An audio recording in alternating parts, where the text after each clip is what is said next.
오늘 부활주일이라서 주보도 좀 바꿔봤는데 맨날 똑같은 모양이었는데 오늘은 주님께서 다시 사신 것을 기념해서 우리 십자가와 또 그것을 부활을 상징하는 태양의 밝은 빛을 비치는 주보로 바꿔보았습니다.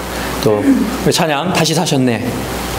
정말 우리 가운데 살아 역사하시고 지금도 살아 계시는 그 하나님을 찬양한 우리 청중들에게 감사드립니다. 기도드리겠습니다.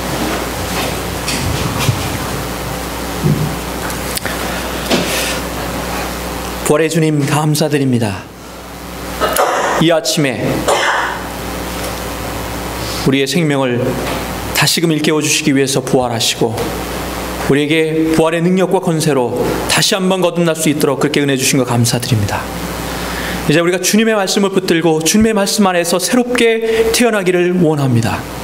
옛 자아를 버리고 우리의 부족하고 연약함을 이제 십자가에 묻고 주님이 부활하신 것처럼 우리도 다시 살 수 있도록 주님의 말씀 안에서 다시 살 수 있도록 주님 이 시간 인도하여 주옵소서. 예수님의 이름으로 기도드립니다. 아멘.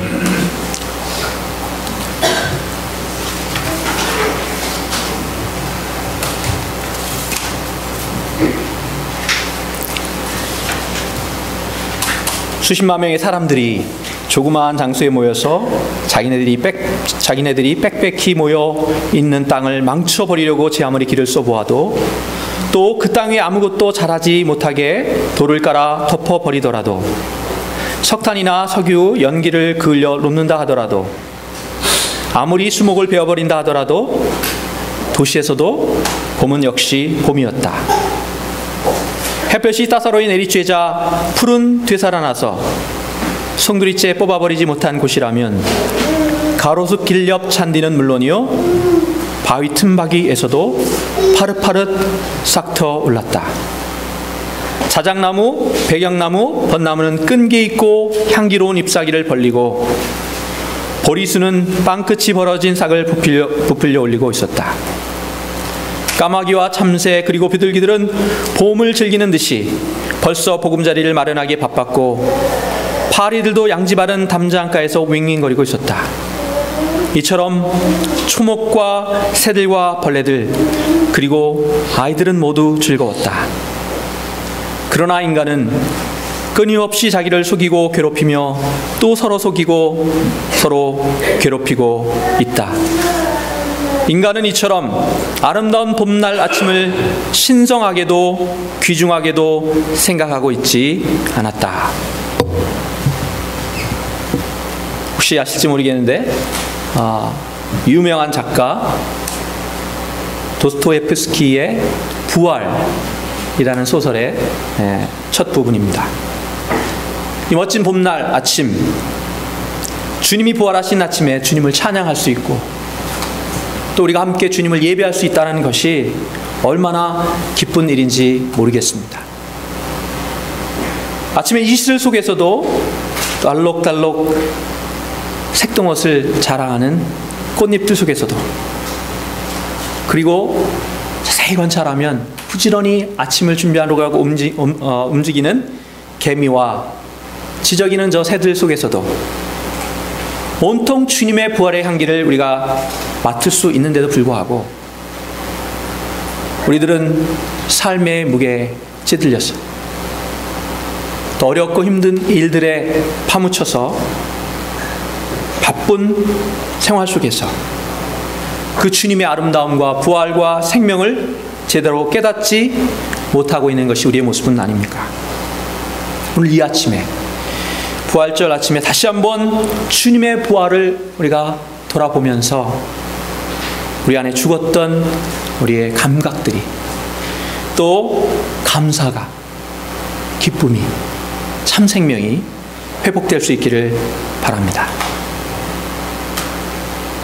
오늘 짧게 한 절 본문 말씀 읽었는데 고별 설교라고 합니다.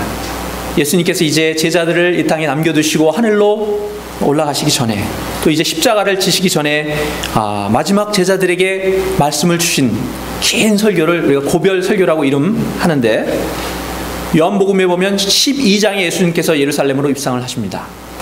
그리고 18장에 가서 붙잡히세요.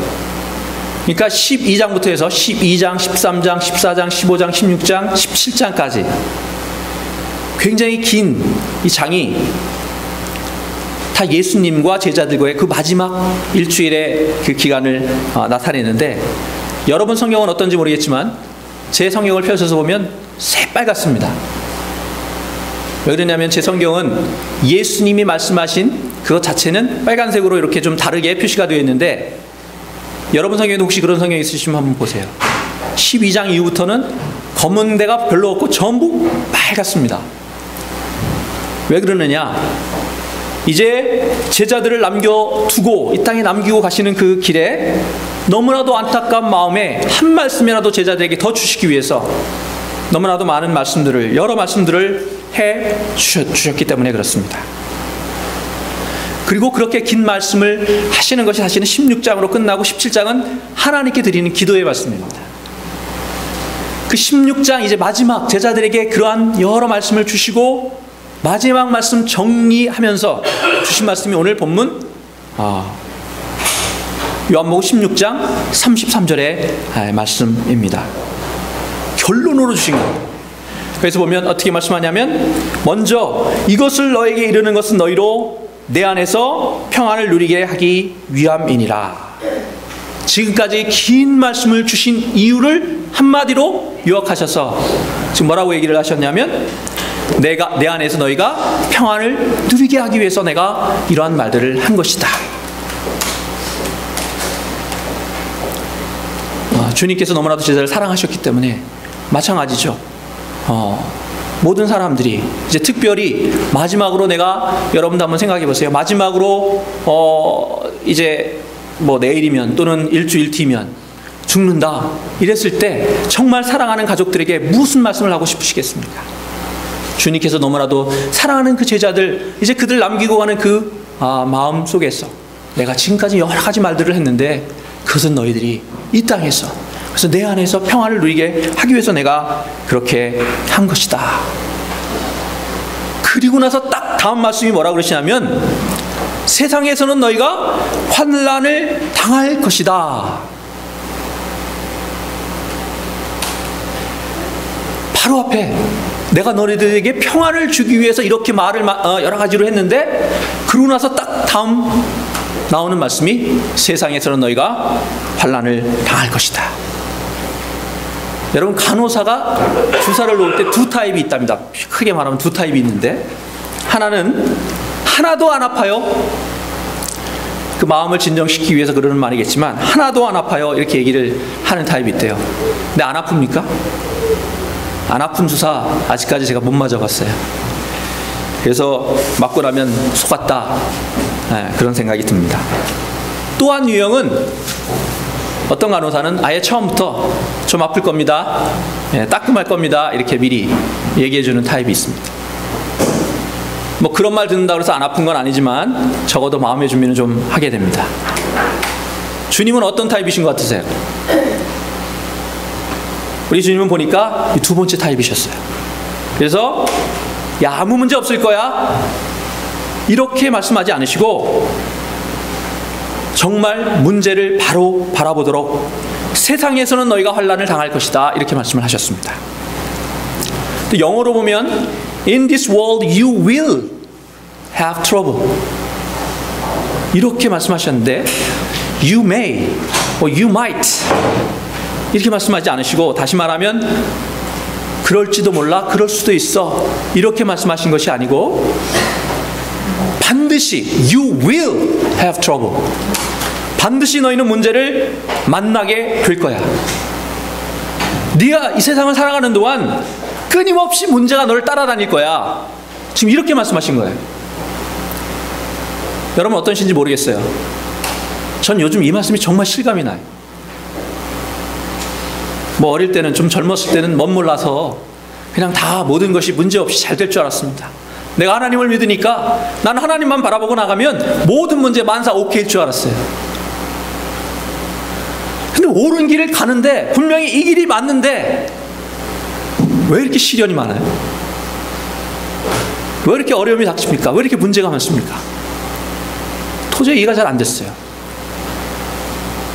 제가 그런 길을 가는 것도 아닌 것 같고, 나름대로 옳은 길, 주님 따라서 주님이 원하시는 길을 걸어간다고 하는데 왜 이렇게 문제들이 많냐고요. 그러고 나서 제가 성경을 봤어요. 성경을 보니까 성경 어디에도 주님께서 나를 따르는 길은 쉽고 편한 길이야, 마음 놓고 와, 그렇게 얘기하신 데가 없더라고요. 우리 마음대로 그렇게 생각하는 거지, 주님께서는 분명히 뭐라고 하셨습니까? 나를 따라오는 길은 십자의 길이고 좁고 험난한 길이야, 그렇게 말씀하셨더라고요. 왜냐하면 안 아픈 주사 없듯이 이 세상을 살아가는 동안 우리는 고난을 피할 길이 없습니다.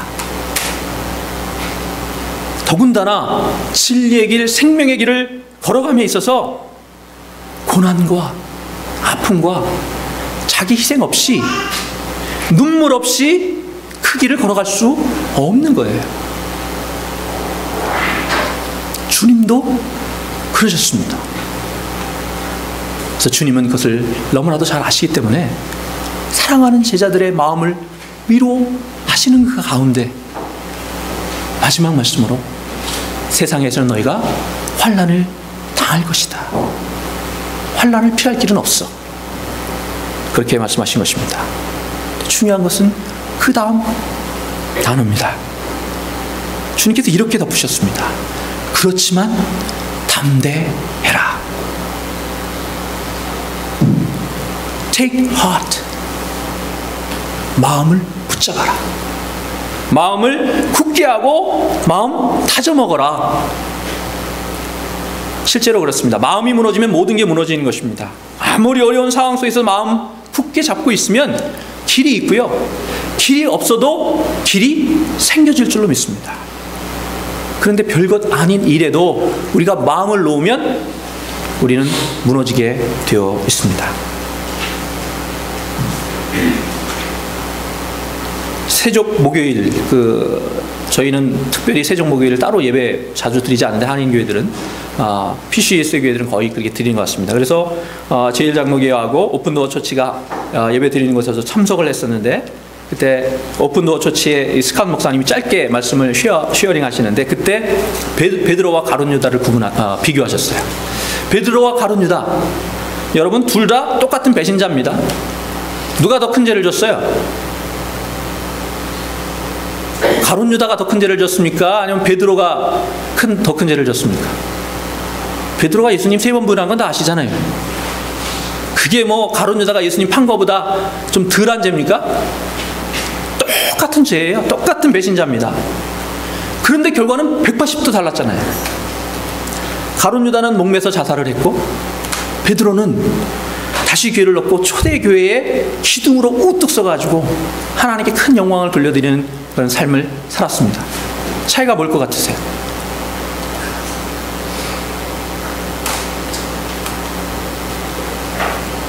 마음의 차이입니다. 베드로는 마음을 다시 바로잡았어요. 나 자신에게도 너무 실망했을 거예요, 베드로가.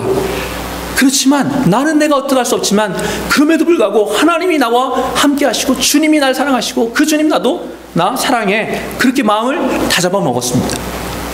그런데 가룟 유다는 죄책감에 마음을 주체하지 못하고 놓아버렸습니다. 그래서 뒤늦게 상황을 돌이켜보려고 애썼지만 여의치 않으니까 결국 스스로 목을 매 자살한 것입니다. 우리가 좀 믿음에 있어서 때로는 좀 뻔뻔할 필요도 있는 것 같아요.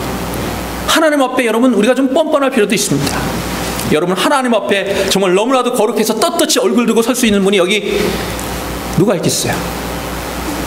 베드로처럼 감히 얼굴 들고 주님 쳐다볼 수도 없지만, 주님, 그래도 제가 주님 사랑하는 건 아시죠?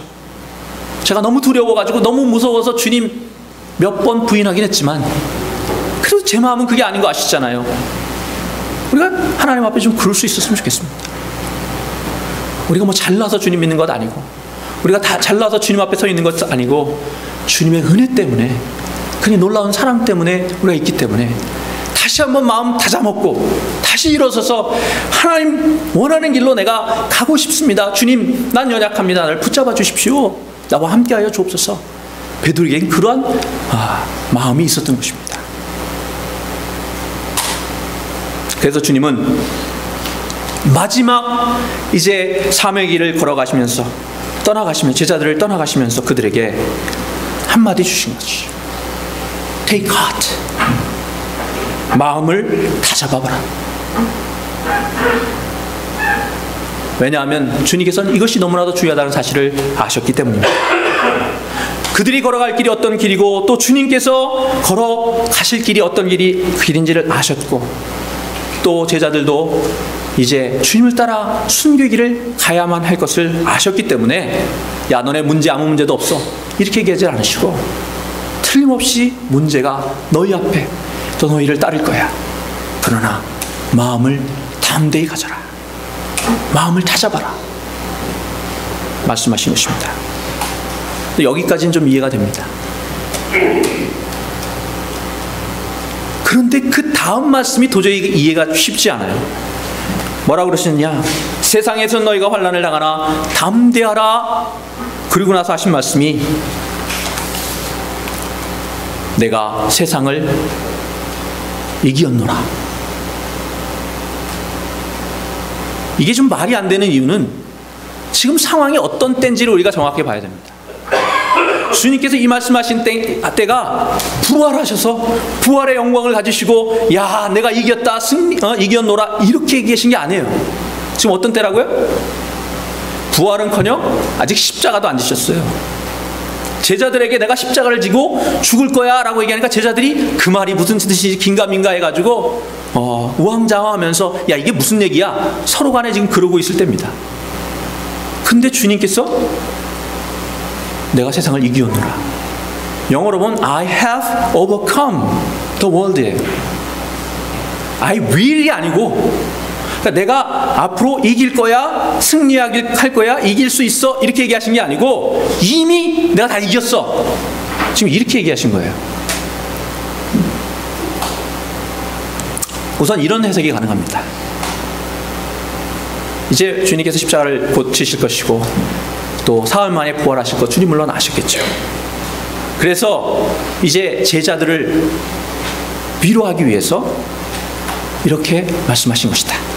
그래서 우리도 뭐 그런 경우 있잖아요. 여러분 마라톤 같은 데 보면 아직도 꽤 상당히 많이 남았는데 이제 코치 같은 사람이 뒤따라가면서 야, 다 왔어. 이제 다 왔어. 그렇게 얘기하잖아요. 그죠? 보면 꽤 많이 남았는데 지금 주님께서도 그런 것이다. 뭐 그렇게 볼 수도 있겠습니다. 근데 저는 주님의 이 말씀에 더 중요한 깊은 뜻이 담겨져 있다고 생각합니다. 우리가 흔히 부활은 승리요, 십자가는 패배다 그렇게 생각합니다. 그런데 주님은 지금 부활만이 아니라 십자가도 승리다 이렇게 말씀하고 계신 거예요. 십자가를 지시기 위해서 자신을 내려놓고 하나님의 뜻대로 따르기로 결심한 그 순간이 바로 승리의 순간이었다 라고 말씀하시는 것입니다. 주님께서는 땀방울이 핏방울이 될 정도로 그렇게 간절히 기도하시는 가운데 자신의 의지를 꺾고 인간의 나약함을 딛고 하나님의 뜻대로 걸어가기로 결심하셨습니다. 그리고 그 순간 주님은 내가 이미 세상 권세를 이겼다. 그래서 제자들을 바라보면서 내가 세상을 이겼노라 당당히 외치고 계신 것입니다. 믿는 사람들에게 승리와 패배는 여러분 사느냐 죽느냐, 또는 얼마나 돈을 많이 벌었느냐, 아니면 땡전 한 푼 벌지 못했느냐, 높은 권세를 차지했느냐, 아니면 저 깊은 바다까지 떨어졌느냐, 그것으로 승리와 패배가 결정되는 것이 아닌 줄 믿습니다. 믿는 사람들에게 승리와 패배는 내가 과연 하나님의 영광을 위한 결정들을 내렸느냐, 아니면 자기 욕심과 고집에 따라서 결정을 내리고 자기의 욕심을 따라서 살아왔느냐, 그것에 따라서 달려져 있는 것입니다.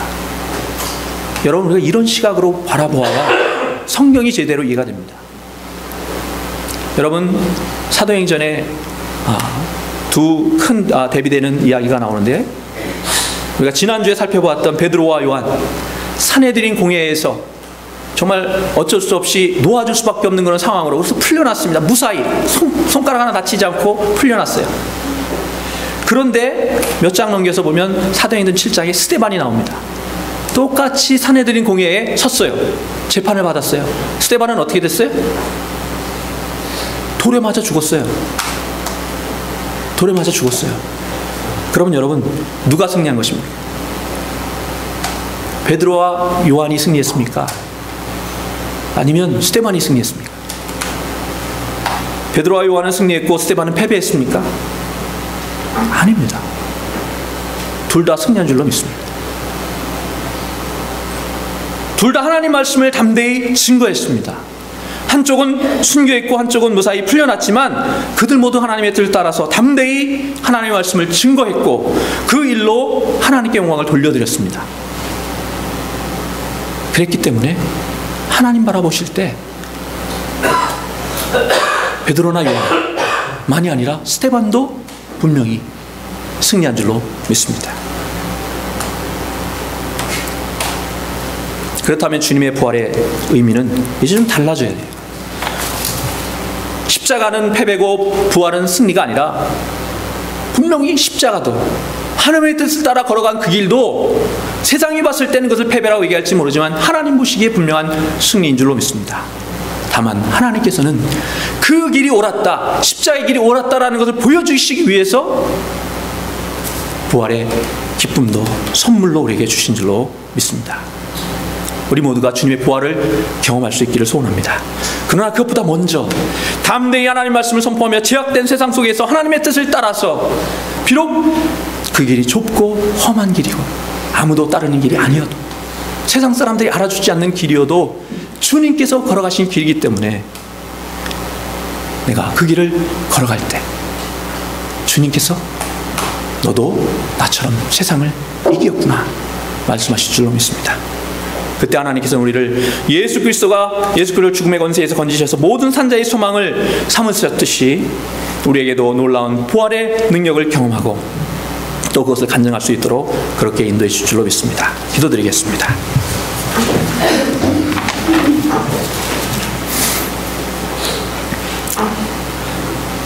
부활의 주 하나님, 주님의 부활을 통해서 모든 악한 권세를 이길 힘과 능력이 오직 주께 있음을 다시 한번 깨닫게 하시니 감사합니다. 그러나 세상 사람들이 바라볼 때는 패배로 보일지라도 십자가 또한 주님을 주 하나님의 뜻을 따라서 걸어갔던 그 길이 승리였음을 저희들이 다시 한번 깨닫게 하시니 감사드립니다. 주님, 우리들로 하여금 부활의 능력을 경험하며 살아가게 하여 주옵소서. 그러나 무엇보다 하나님의 뜻을 따라서 주님이 원하시는 진리의 길, 십자가의 길, 이 세상을 구원하는 우리를 희생하는 그 길을 걸어가게 하여 주옵소서. 그 길이 주님이 원하시는 승리의 길임을 믿고 걸어가게 하여 주옵소서. 그때 주님께서 허락하시는 부활의 소망도 다시 한번 누리게 하여 주옵소서. 예수님의 이름으로 기도드립니다. 아멘.